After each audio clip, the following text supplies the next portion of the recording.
Salut tout le monde et bienvenue sur la chaîne Cotivia. On parle souvent de bonheur, d'épanouissement personnel, mais dans un monde qui nous pousse à valoriser la force individuelle et l'indépendance, et si la clé n'était pas de tout faire tout seul? Aujourd'hui, on plonge dans une FAQ pour démystifier un concept essentiel, le soutien social. Des décennies de recherches scientifiques convergent vers cette conclusion. Nos liens sociaux sont un pilier fondamental et non un luxe pour notre bien-être physique et mental. Que vous soyez sceptique ou simplement curieux de mieux comprendre ce qui fait vraiment le bonheur, restez avec nous. On va répondre aux 8 questions les plus importantes sur comment construire et renforcer ces connexions authentiques, même quand on part de zéro. C'est parti! Qu'est-ce que le soutien social concrètement et sous quelle forme se manifeste-t-il? Le soutien social est un pilier fondamental de notre bien-être.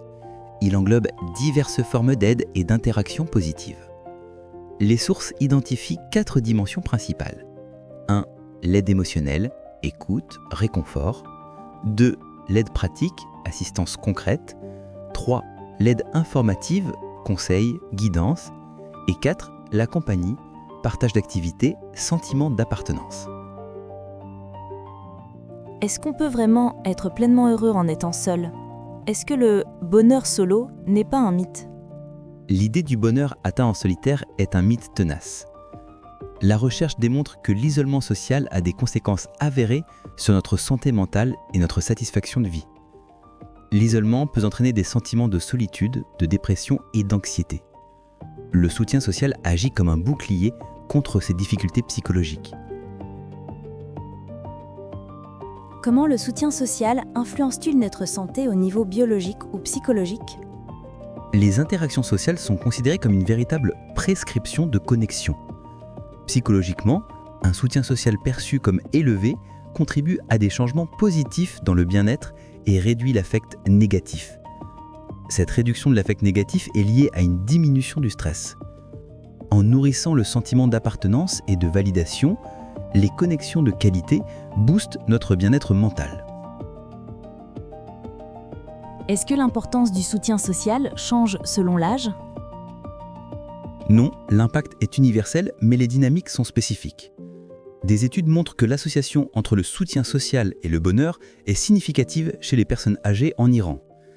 Mais cette corrélation est aussi prouvée chez les étudiants universitaires chiliens, où le soutien est directement lié à une meilleure santé émotionnelle et au sentiment d'accomplissement. C'est un prédicteur fiable du bien-être subjectif à travers les âges. Quel rôle joue le soutien social en temps de crise? Le rôle du soutien social devient encore plus critique en temps de crise. Le World Happiness Report 2023 a souligné que les connexions positives et la confiance au sein des communautés ont été des facteurs déterminants pour maintenir le bien-être et la stabilité lors de périodes difficiles, comme la pandémie. Les liens sociaux deviennent un rempart essentiel contre l'adversité. Je suis timide ou j'ai de l'anxiété sociale. Comment puis-je commencer à construire ma communauté sans me sentir submergée? C'est un défi réel et partagé par beaucoup. Le plus important est d'adopter une attitude patiente et empathique envers soi-même. Construire des liens prend du temps et de l'énergie. Vous pouvez commencer par des premiers pas à faible enjeu, comme les interactions en ligne, forums ou groupes de discussion, pour échanger sans la pression du face-à-face. Chaque petit pas contre l'isolement est une victoire. Quelles sont les stratégies pratiques pour élargir mon cercle et rencontrer des personnes qui partagent mes idées?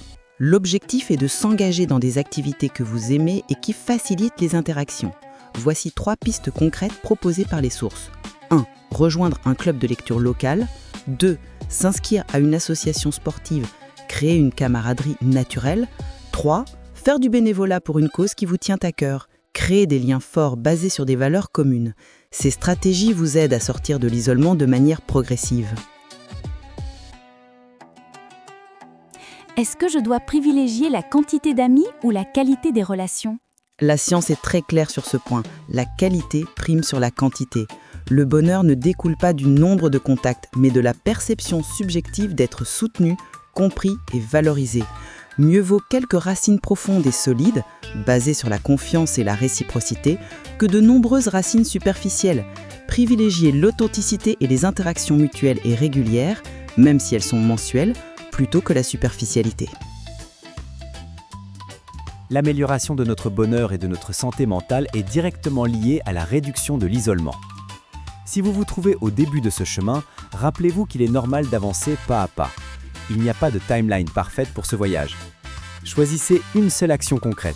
Envoyez un message à quelqu'un qui compte, organisez un café ou recherchez un groupe de bénévolat. Si vous voulez vraiment approfondir la science derrière tout cela, pensez à explorer le cours gratuit de l'Université de Yale, La science du bien-être, disponible sur Coursera. C'est un excellent moyen de transformer la théorie en action durable. Votre communauté vous attend, votre bonheur commence maintenant. N'oubliez pas de liker et de vous abonner si cette vidéo vous a été utile et partagez-la avec quelqu'un qui pourrait en avoir besoin. On se retrouve très vite sur Quativia.